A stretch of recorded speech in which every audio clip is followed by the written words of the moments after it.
Alright, I'm getting to the point where I'm going to put this manifold on and I'm going to have to clean these things up and match them to my 190cc heads.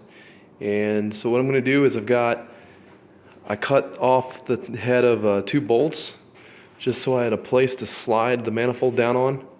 I'm going to slide the manifold down onto this red RTV, and red RTV is good for nothing except for this purpose right here. I use the AC Delco engine assembly sealant for everything else.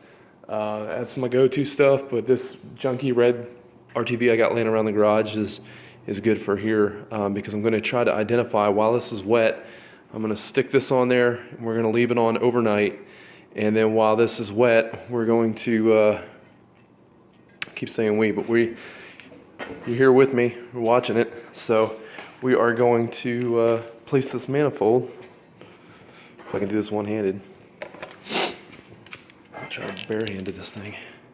I'm going to stick it down on one bolt, line it up with the other, try to bring this down all at once. Alright, sitting on the manifold, or the manifold's now sitting on the red RTV. I'm just going to push it down on there. You can check here, see if you need any more machine work.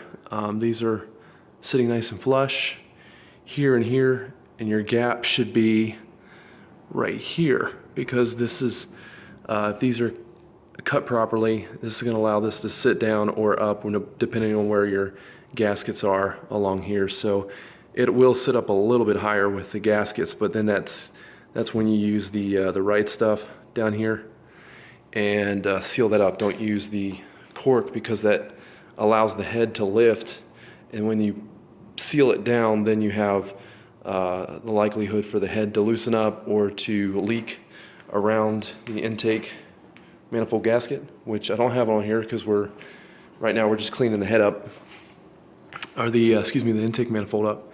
And so I got a real small gap in there, and it looks like it's seated really well. So all I did was cut off some bolts at the 2 corners so that I could slide this down on here. I'm going to leave this sit overnight. That red RTV is going to set up on both the intake manifold and the heads, and then when I lift it off I'll see the outline of where the red RTV is on the intake manifold, and then I will scribe it using an awl to scribe the surrounding areas, and then I'm going to cut it out with a Dremel tool and clean up the intake runners. If it's a lot, I might just go take it to my machinist here in town, and the next order of business will be to pull this off. I'm gonna go ahead and go back and paint this and make this look the same color as the rest of the natural aluminum. This is just a used part, so it's clean, but it's got some age to it, so I'm gonna paint that and make it look like the rest of the engine.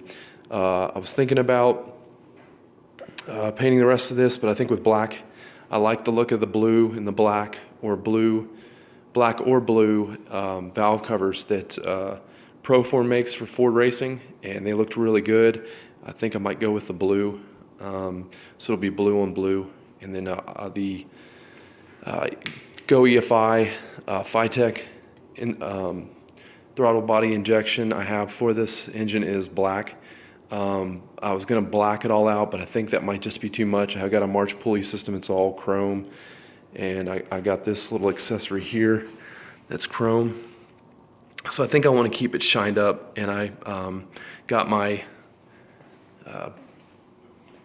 balancer back from the machinist. I think I talked earlier about changing this balancer out in one of my other videos, and then I'm going to shoot this thing black, and everything's going to be matte black or this dark blue against the natural aluminum. So see how that looks. I've changed it twice now. I had chrome valve cover or polished aluminum valve covers on there, and I just haven't really decided what I'm going to just do yet.